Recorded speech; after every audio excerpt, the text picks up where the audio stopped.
Grace Sullivan, 24, worked part-time as a waitress at a quiet diner in rural Idaho. She lived with her mother in a modest apartment, both still mourning the sudden loss of her father earlier that year on Christmas Eve.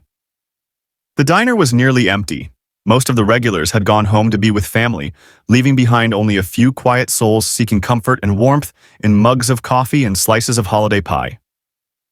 Just before closing time, as the staff was wiping down the counters and counting out the till, the bell above the door chimed.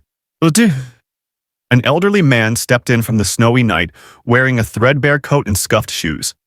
His long silver hair hung past his collar. No one paid him much attention. "We're closing in 15, the manager called out without looking up, his voice making it clear he didn't want to serve anyone else. Grace hesitated, then moved forward.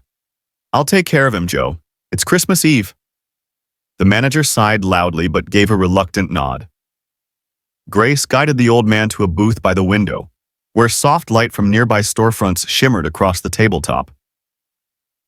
"What can I get for you, sir?" she asked, notepad ready. "Just some soup, if there's any left," he answered, his voice a soft rasp, suggesting he didn't speak often. "And maybe a glass of water."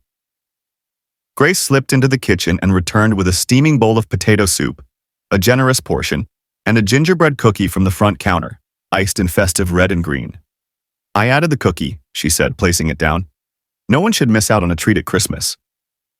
"Eve," the man murmured, wrapping his worn hands around the bowl. "This is very kind of you." "I don't have much," Grace admitted, "but letting someone go hungry on Christmas, that wouldn't feel right." He ate slowly, with purpose, savoring every spoonful like it was something rare. His eyes, dimmed with age but still observant, glanced around the diner, quietly taking in details others missed. When Grace came back to retrieve his empty bowl, the old man looked up at her with such a piercing gaze that she stopped mid-step. "You know," he murmured, his voice barely audible, "you remind me of someone who once saved my life." Grace blinked, surprised. "I'm sorry?" He leaned in, and in a voice meant for her ears alone, whispered 7 words. "You are your father's daughter in every way." A chill ran down Grace's spine. Her father had died only 10 months earlier, a quiet, humble man who rarely mentioned his military service. How could this stranger possibly know anything about him? Or her? Before she could respond, the man stood, placed a neatly folded $5 bill on the table, more than the cost of his soup, and gave a solemn nod. "Merry Christmas, Grace Sullivan," he said, and turned to leave. "If you believe good people deserve remembrance, stay with us." Grace stood frozen, watching as the elderly man stepped out into the light snowfall. How did he know her full name? She hadn't worn a name tag that night, and she certainly hadn't introduced herself. She rushed to the door, but when she flung it open, he was already gone. Only a trail of footprints in the new snow confirmed he'd actually been there. When she returned to clear the table, she found a small, folded note tucked beneath the bill. "Thank you for making the right choice. Some debts take a lifetime to repay." That night, while helping her mother decorate their modest Christmas tree, Grace mentioned the strange encounter. "He knew my name, Mom, and he said I reminded him of someone who once saved his life." She paused, thinking. "He said I'm my father's daughter, all the way through."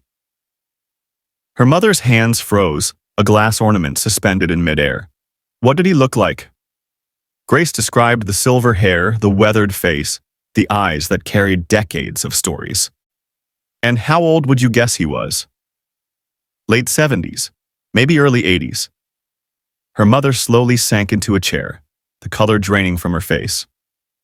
"Grace, that matches exactly how your father described his commanding officer back in Germany. But Dad hardly ever talked about that time. He always said it was classified. No one ever really knew what he did overseas." 3 days after Christmas, during Grace's morning shift, a man in a black suit entered the diner. He scanned the area with trained precision before approaching her. "Grace Sullivan." He said, his tone low and respectful. "My name is David Mercer. I'm from the Veterans Affairs Special Recognition Division. May I speak with you in private?" In the vacant back room of the diner, Mercer presented a weathered photo sealed in a plastic sleeve. It showed a young American medic pulling a wounded soldier through what appeared to be a forest clearing. Both men were caked in mud, and worse, the medic had a distinct red cap beneath his helmet. This image was taken in 1972 near the East German border. Mercer explained the medic dragging his injured fellow to safety, his private James Sullivan. "Your father." Grace brushed the photo with trembling fingers. She had never laid eyes on this moment, never heard this piece of her quiet father's history. The man being rescued, Mercer continued, was Colonel Robert Campbell, one of our top intelligence officers during the Cold War.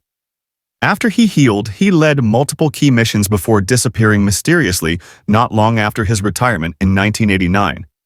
Official documents list him as missing, presumed dead. Grace's heartbeat quickened as the puzzle started fitting together. The man in the diner was Colonel Campbell. Mercer gave a slight nod.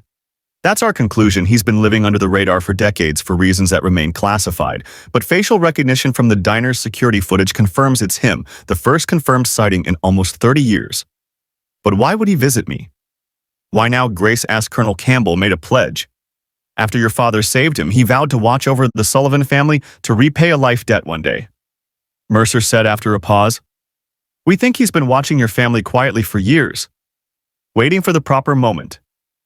Grace remembered something her mother once said after her father passed about a mysterious donor who paid his medical bills during his final illness, about scholarships appearing just when she'd needed them.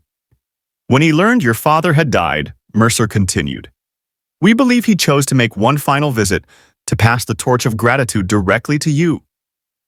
Grace felt the world tilt beneath her.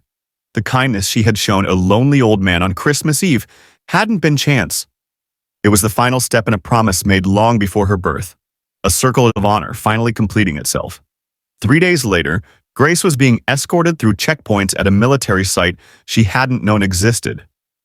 In her state, the concrete buildings looked normal from the outside, purposefully unremarkable, but the strict security and respect shown to Mercer suggested this was no ordinary place. Inside a windowless briefing room, a uniformed officer wearing silver eagle pins greeted her. "Miss Sullivan, I'm Colonel James Whitaker. Thank you for coming." His handshake was solid but brief. "What I'm about to share is classified, but due to the circumstances we've obtained special authorization." He activated a screen on the wall, showing a Cold War-era map of Germany dotted with red points.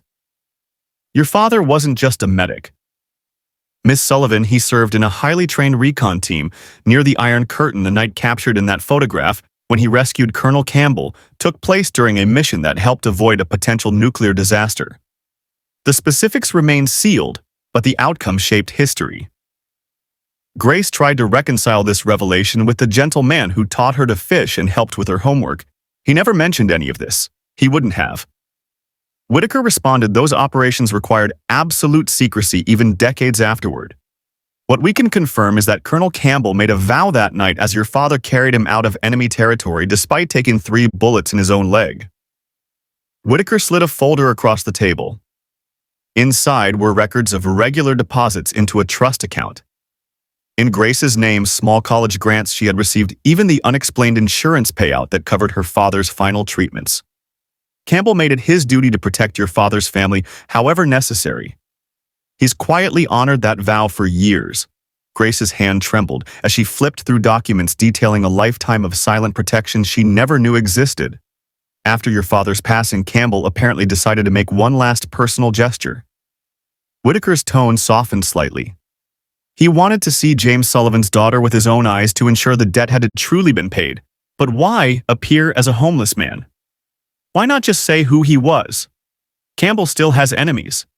Even today, his instincts push him to stay hidden and assess situations before revealing himself. That became second nature. Long ago, a junior officer entered and whispered to Whitaker, who gave a nod of solemn approval. "Miss Sullivan, there's someone who wants to speak with you." He turned on a wall-mounted monitor. The face that appeared was older than she remembered from Christmas Eve, more formally dressed but unmistakably the same man she'd offered soup to Grace. He said, his voice now steadier, more commanding. "I regret the act at the diner." "Old habits die hard, Colonel Campbell," she replied. Your father saved more than my life that night in '72. Campbell said the intelligence I carried prevented a military blunder that could have triggered all-out war. Millions of lives, Miss Sullivan. That's what your father preserved. He never got public acknowledgement because the mission stayed hidden. Campbell's eyes held that same intense focus.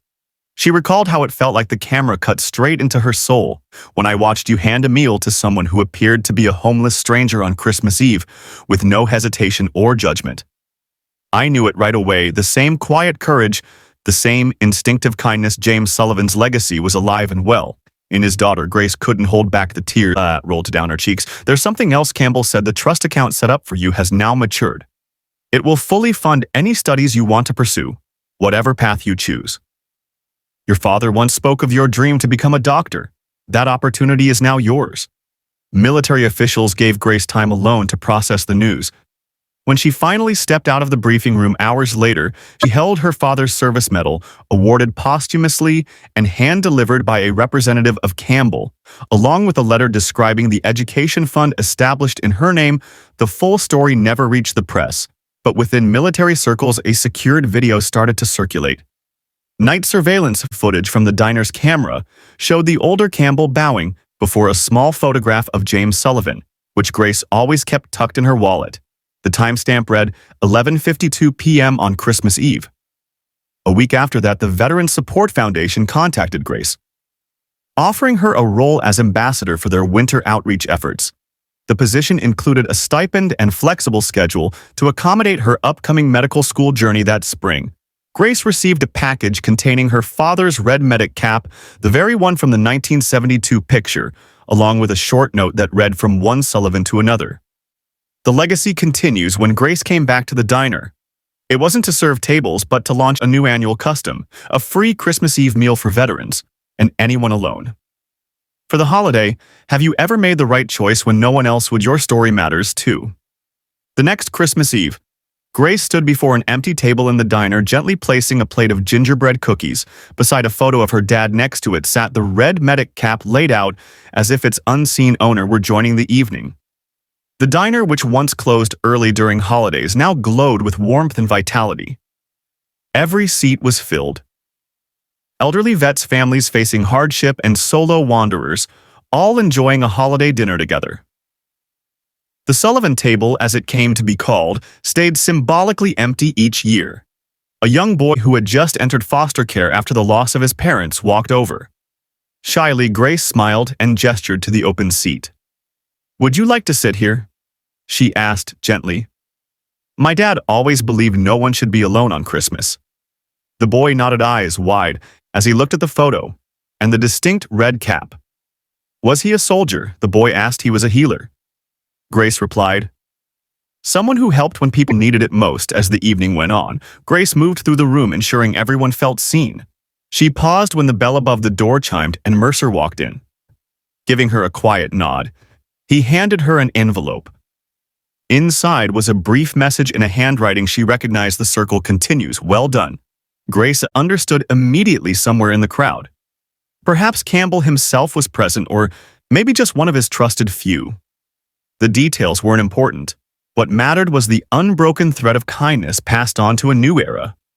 Some gifts don't come in boxes, but they carry the weight of an entire lifetime, and sometimes a shared meal, at just the right moment, becomes the spark that stirs long-forgotten gratitude. As snow floated gently outside the windows, Grace watched a group of strangers transform into something more, a fleeting community bonded by shared humanity and the silent agreement that no one should face the holiday alone.